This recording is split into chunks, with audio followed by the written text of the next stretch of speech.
अस्सलाम वालेकुम and very warm welcome. आप देख रहे हैं आज पाकिस्तान। मैं हूं सिद्रा इकबाल। उम्मीद करते हैं कि आप सब खैरियत से होंगे। सबसे पहले जी जुमे की बहुत बहुत मुबारकबाद। अंग्रेज़ी में भी कहा जाता है thank God it's Friday, because weekend का इंतज़ार हर वर्किंग इंडिविजुअल को होता है। बच्चों के लिए तो आजकल छुट्टियाँ ही छुट्टियाँ हैं, पेरेंट्स को इंतज़ार है उनके स्कूल्स खुल जाने का। लेकिन असल खुशी और असल वीकेंड तो मना रहा है जी इस वक्त कराची, बिकॉज आज it's a very cloudy overcast outside, बल्कि रिमझिम फुहार भी पड़ रही है। कहा जा रहा है 12 बजे और नमाज के बाद यानी तकरीबन 2 से 3 बजे दोपहर में बारिश एक्सपेक्टेड है। बस उम्मीद ये है कि ये अब्र रहमत बनकर बरसे और मुश्किलात का सामना ना करना पड़े। वैसे मैं सोच रही थी कि क्या इतने सारे अजीब व गरीब मामला देखने के बाद जब हम अचानक से क्लाउड बर्स्ट देखते हैं, अर्बन फ्लडिंग देखते हैं, जहाँ होते हैं वहाँ फंस कर रह जाते हैं, क्या हमने बतौर पाकिस्तानी या बतौर कराचीआइट वेदर फोरकास्ट को देखना शुरू किया है? यानी अब आपके पास सैटेलाइट सिस्टम से काफ़ी हद तक आपको बड़ी क्रेडिबल इन्फॉर्मेशन पहले मिल जाती है कि भाई फ़लानी तारीख को किस किस्म का मौसम आप एक्सपेक्ट कर सकते हैं। 19-20 हो सकती है, अगर बारिश ना हो तो अच्छी बात है, क्योंकि हतमी तौर पे तो नहीं कहा जा सकता। लेकिन क्या हम अपने सोशल कैलेंडर्स को, इवेंट्स को ये देखकर प्लान करते हैं कि उस दिन मौसम कैसा होगा? हम तो अक्सर यानी आई कैन टेल यू कि कॉर्पोरेट लाइफ में मैंने अक्सर देखा है कि लोग इस्लामिक कैलेंडर्स या जो कल्चरली सेंसिटिव कैलेंडर होता है उसके जानते हैं। एट टाइम्स ऐसा होता है कि किसी जगह पहुँचे और उनको फिर रियलाइज़ हुआ कि फॉर एग्ज़ाम्पल रिलीजियसली आज तो इनका ऑफ है या इनकी कोई और गजेटेड हॉलीडे चल रही है। So these are things that you need to be mindful of. लेकिन जहाँ हम ज़िंदगी की मुख्तलिफ और चीज़ों पे सोच विचार कर रहे हैं, बेहतर बनाने की कोशिश कर रहे हैं, आपको ये दिखाते चलें कि इस वक्त world is watching in horror as Iran और यूएस के जो आपसी मामलात हैं उसमें फिर री एस्केलेशन हुई है। री एस्केलेशन के बारे में आपको बताते चले कि यूएस ने कहा है कि स्ट्राइक्स ईरान की जो मिलिट्री माइट है उसको ख़त्म करने के लिए की जा रही है और उसकी तमाम इन कैटेगरी कैपेबिलिटीज़ को ख़त्म करना हमारा मंजिल, हमारा एम है। इसके अलावा उन्होंने ईरान की तरफ से अगर देखा जाए उनका मौक़िफ़ है कि ये एक बारबेरिक किस्म की एस्केलेशन है और ये कैंसर हॉस्पिटल्स और मुख्तलिफ और जो तनसीबी इस तरह के यानी यूनिवर्सिटीज़ हैं, सिविलियन इलाके हैं, वहाँ पे ये अटैक्स जारी हैं। इसके अलावा इसको उन्होंने कहा है कि यूएस के ख़िलाफ़ इनको एज़ वॉर क्राइम रिकॉर्ड होना चाहिए। तेहरान ने हूतीज़ को भी कहा है कि वो रेड सी गेटवे को बंद कर दें अगर ख़ास तौर पे पावर नेटवर्क्स को अमेरिका हिट करता है। आइए ज़रा सूरत हाल का जायज़ा लेते हैं। A lot of are been talking about कि किस तरह उनको लगता है कि इस्लामाबाद में किया जाने वाला मेमोरेंडम ऑफ अंडरस्टैंडिंग फ़िल वक्त बिल्कुल मौतर, कम्प्लीटली फ्रैक्चर्ड नज़र आता है, लेकिन क्या उम्मीद की कोई भी किरण बाकी है? हमारे साथ मौजूद हैं अब्दुल्ला हमीद गुल साहब, एनालिस्ट हैं, और उनसे जानते हैं कि ख़ित्ते की भी क्या सूरत हाल है और थोड़ा सा मैं उनसे यकीनन पाकिस्तान के जो अंदरूनी मामलात है उसका भी जायज़ा लेने के लिए कहूँगी। अस्सलाम वालेकुम अब्दुल्ला साहब, बहुत बहुत शुक्रिया वक्त निकालने के लिए। पहला सवाल, क्या हम वाकई ये समझें कि जो मीडिएशन एफ़र्ट, जो सालिसी किरदार पाकिस्तान और कतर अदा कर रहे थे ताकि ये मामलात संभल सकें, at this moment it seems that they have been completely unravelled? बिस्मिल्लाहिर्रहमानिर्रहीम, गुड मॉर्निंग। और आपके लिए बारिश की बहुत दुआ, लेकिन बारिश के बाद जो ज़हमत होती है उससे भी बचने की दुआ मेरी तरफ से। जहाँ तक ताल्लुक़ है जी, बड़ा अफसोसनाक है। पाकिस्तान की तमाम जो एफ़र्ट्स थी, इतनी ज़्यादा कोशिश थी, और the only country who put in all efforts कि किसी सूरत ये जंग थम जाए, और वी वर क्वाइट सक्सेसफुल। लेकिन उसके बाद दोबारा इसको सैबोटाज किया गया। आई थिंक जो वाइस प्रेसिडेंट जेडी वेंस का जो कल का पॉडकास्ट इंटरव्यू है, उसके अंदर बड़ी वजाहत से उन्होंने बता दिया कि how Israeli lobby has influenced, और उन्होंने किस तरीके से सैबोटाज करने के लिए कोशिशें की, और अभी तक by spending a lot of money, billions of dollar, वो किस तरीके से लगा के अमेरिका के अंदर एक नई सोच को पैदा करने की कोशिश कर रहे हैं। मेरे ख्याल में पहली दफ़ा किसी वाइस प्रेसिडेंट ने इतना ओपनली आके क्रिटिसाइज किया है इजराइल को। I think this itself is a big success. This का मतलब यह है कि जेडी वेंस अब जूइश लॉबी के निशाने के ऊपर हैं, ज़ायनिस्ट के निशाने के ऊपर हैं, और I think actually his life is in danger, rather than कि अगर कहा जाए कि वो डोनाल्ड ट्रंप जो खुद साख्ता ये कह रहे हैं कि जी मेरी ज़िंदगी को ख़तरा है, हालांकि उनको अच्छी तरीके से पता है कि वो सिर्फ एक सनसनी पैदा कर रहे हैं। अच्छा हाउएवर अब्दुल्ला साहब, अगर इस पे एक छोटा सा कमेंट ये भी चाहूँगी कि इसका क्रेडिट लेना चाहेंगे? लाइक फॉर एग्जांपल नेतन्याहू ने बड़े खुल के ये बयानात भी दिए हैं कि जो ये एक दरार पड़ी है यूएस और इज़राइल के ताल्लुकात में, जो हमेशा दो जिस्म एक जान की तरह एक्ट करते थे, हमेशा बहुत अलाइंड होते थे, उस पर वो कहते हैं कि जी पाकिस्तान ने सैबोटाज किए हैं अमेरिका और इज़राइल के ताल्लुकात। तो अगर आपने जैसे कहा कि जेडी वैंस के इस ओपन गुफ्तगू को, इस कैंडिड बात को अगर सेलिब्रेट करें, तो is it because of Pakistan? जी, बिल्कुल, अल्हम्दुलिल्लाह, there is no doubt about it, because आप ये देखिए कि उसने जब नेतन्याहू ने ये बात कही तो उससे पहले क्या हो रहा था। देयर वर 3 कंट्रीज़ जो कि इन्वॉल्व थी, ईरान, अमेरिका और इज़राइल। बुनियादी तौर पे ये लड़ाई इज़राइल की थी और अमेरिका इसमें कूदा था। लेकिन उसके बाद नेक्स्ट स्टेप ये होता है कि पाकिस्तान मुज़ाकरात का दौर इस्लामाबाद में करता है, इज़राइल को बिल्कुल नज़रअंदाज कर देता है। हालाँकि वो एक फ़रीक था और उसको बिल्कुल इसमें शामिल नहीं किया जाता, और इस लेवल की टॉक्स इसमें खुद वाइस प्रेसिडेंट ऑफ अमेरिका तशरीफ लाते हैं। फिर उसके बाद स्विट्ज़रलैंड के अंदर होता है, वहाँ भी जेडी वैंस को आते हैं, लेकिन इज़राइली नुमाइंदा तक नहीं आता, वहाँ उसको माइनस कर दिया जाता है। हालाँकि बड़े एक कयास आ रही थी कि वहाँ इजरायली कहीं ना कहीं पहुंच जाएंगे, लेकिन वो वहाँ नहीं पहुंच सके। तो पाकिस्तान ने दूध में मक्खी की तरह से निकाल के इजराइल को बाहर कर दिया। तो आई थिंक कि कहीं ना कहीं उसकी ये बात जस्टिफिकेशन के अंदर आती है, लेकिन मेरे ख्याल में हालात और वाक़यात भी ऐसे बन गए थे जिसके अंदर इजराइल कहीं भी खड़ा हुआ नज़र नहीं आ रहा था, and nobody wanted to talk to Israel. लेकिन यहाँ जो अभी सूरत हाल जंग की है, मैं ज़रा थोड़ा सा ग्राउंड पे आपको ब्रीफ कर दूँ।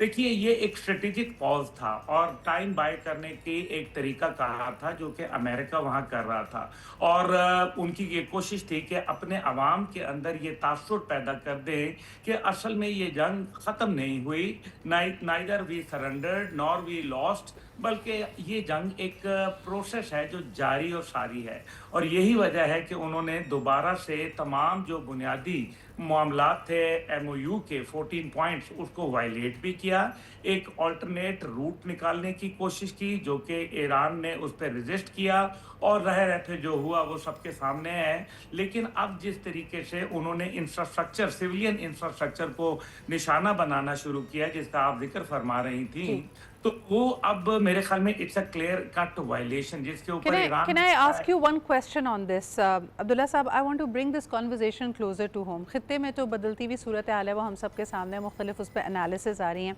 I want to understand कि what are the options now for Pakistan? Pakistan का एक मिड पावर के तौर पे जो सालिसी किरदार था, efforts for world peace थी, उसको दुनिया ने सराहा, लेकिन now we seem to be in a very tricky situation. पहले भी पाकिस्तान ने बड़ी एक ज़बरदस्त टाइट रोप वॉकिंग की थी to balance its relations between US, between China and also not to हमारा नेक्स्ट डोर नेबर है ईरान, तो उसके ऊपर भी हमने एक तरह से उससे बेहतरीन बरादराना ताल्लुकात बना कर रखे। Pakistan can not afford for Tehran to fall, यानी इस वक्त जिस तरह सिविलियन इंफ्रास्ट्रक्चर को निशाना वहाँ बनाया जा रहा है, ये किसी तरह भी हमारे हक में नहीं हो सकता। नेतन्याहू ने बार बार कहा है कि ईरान के बाद पाकिस्तान की बारी है, लेकिन दूसरी तरफ हमारे जो मुआहदे हैं, जो डिफेंस स्ट्रेटेजिक अग्रीमेंट्स पाकिस्तान ने साइन किए हुए हैं स्पेसिफिकली विद सऊदी अरब, तो क्या आप पाकिस्तान को एक तरह से एम्ब्रॉयल करने की कोशिश की जा रही है इस कॉन्फ्लिक्ट में? What do you think will happen, और बेस्ट केस सिनेरियो क्या है पाकिस्तान के लिए? ये बड़ा आपका कॉम्प्रिहेंसिव सवाल है काफी, मैं उसको मुझे अलाउ में। देखिए, इसके अंदर सबसे पहली बात तो यह है कि सऊदी अरब के साथ जो पाकिस्तान के डिफेंस एंड स्ट्रेटेजिक शराकतदारी है, उसके जो शिकें हैं वो हमारे सामने अभी तक आई नहीं है, इसलिए वी डू नॉट नो। क्योंकि इस दौरान में 2 दफ़ा पाकिस्तान और अफगानिस्तान कॉन्फ्लिक्ट में जा चुके हैं, इंडिया और पाकिस्तान कॉन्फ्लिक्ट में जा चुके हैं, और मेरा ख्याल है कि उस टाइम पे सऊदी अरब ने हमें डिप्लोमेटिकली सपोर्ट किया। मैं इसलिए ये नहीं कह सकता कि हमारा उनके साथ किस नौइयत का एग्रीमेंट है। दिस इज वन, ऑल्दो कि Pakistan has placed its squadron over there, Pakistan has placed its forces over there, जो कि वहाँ पहले से मौजूद फोर्सेज में मजीद इजाफा किया गया। हाउएवर कि आई थिंक कि जब भी मेनलैंड को कोई नुकसान तकलीफ होगी, अकॉर्डिंग टू जो हमारा उनके साथ एक एग्रीमेंट है, उसको डील किया जाएगा and Pakistan has been very careful about it, telling Tehran के जी आप मत उन लाइंस को अबूर कीजिए जो कि हमारे दरमियान में एक अंडरस्टैंडिंग हो चुकी हुई है। एक तो ये यहाँ बात आ गई। जो दूसरी बात इसके अंदर आती है वो आप देखें वो बड़ी इंटरेस्टिंग है और वो ये है कि पाकिस्तान की एफर्ट जो थी वो 12 अप्रैल को कामयाब हो गई थी व्हेन वी मेड श्योर कि दोनों कंट्रीज जो कि 47 ईयर से दूर थी, एक दूसरे से बातचीत नहीं कर रही थी, एक दूसरे के साथ डिप्लोमेटिक टाइज रखे हुए नहीं थे, वो इकट्ठे होके बैठ गए। तो ये पाकिस्तान की एफर्ट मेरे ख्याल में पहले ही इसको तो सक्सेस को मैं कहूँगा।